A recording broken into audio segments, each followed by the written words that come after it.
Hey Gapsters! Today we're making the Gaps pancakes.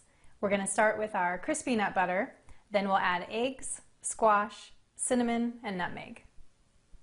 I'm using a food processor and a stand mixer to beat the egg whites, but you can make these without any special equipment. I start with 5 eggs, separating the whites from the yolks, and I'll put the egg white in the stand mixer and the yolk in the food processor.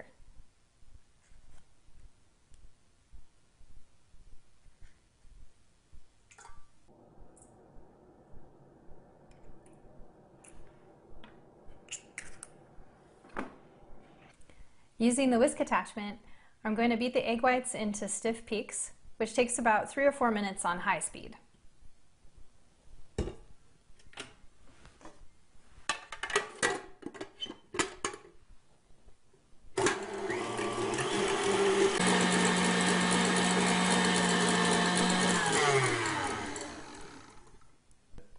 Okay. You know you're finished when your egg whites are stiff peaks, which looks like this.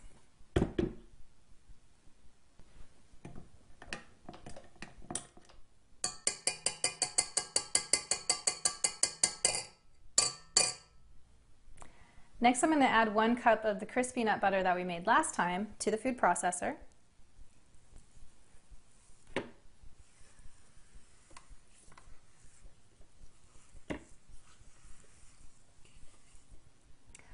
Along with 1 cup of cooked squash.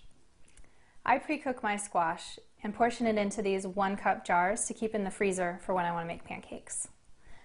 This jar has a K on it to let me know that it was kombucha squash.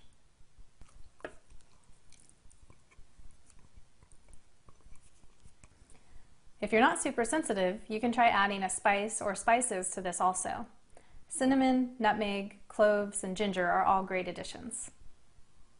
Today I'm using a tablespoon of cinnamon,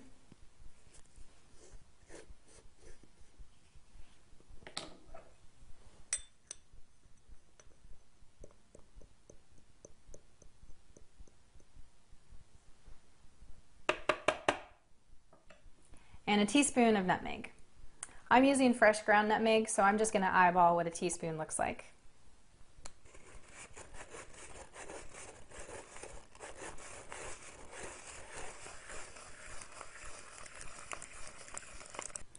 Then you blend this together in the food processor until all the ingredients are well mixed.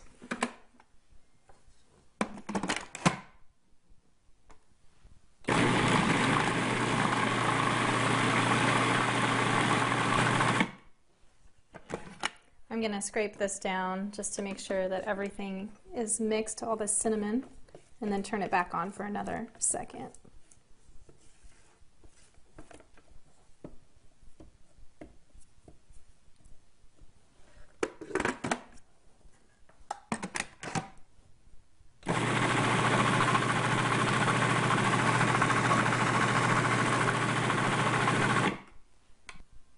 Now I'm going to pour this mixture into the egg whites and fold them together. Folding retains the airiness, which allows the pancakes to cook up fluffier like the ones you grew up with.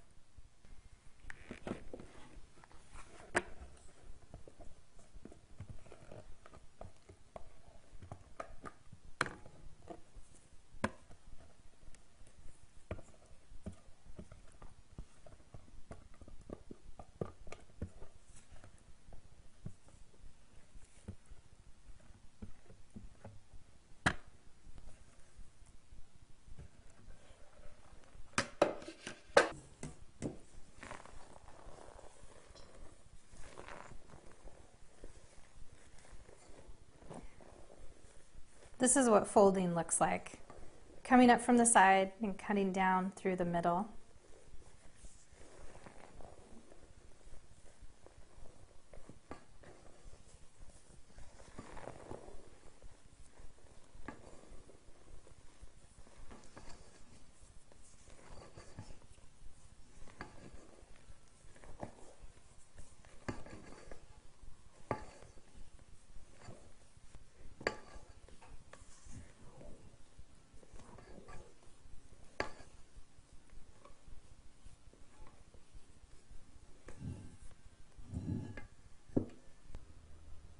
Melt some coconut oil or ghee in your skillet over a medium-low heat.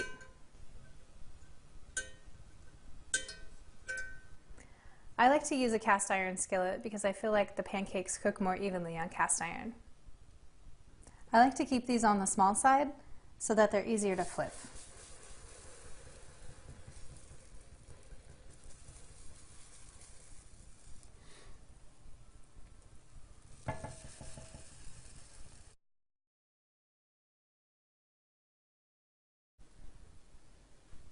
So these are ready to flip when they look toasted around the bottom edge and the top looks set. It's not uncommon for the first batch to get a little bit overdone, and you'll just need to adjust your heat and move on. So these ones look perfect.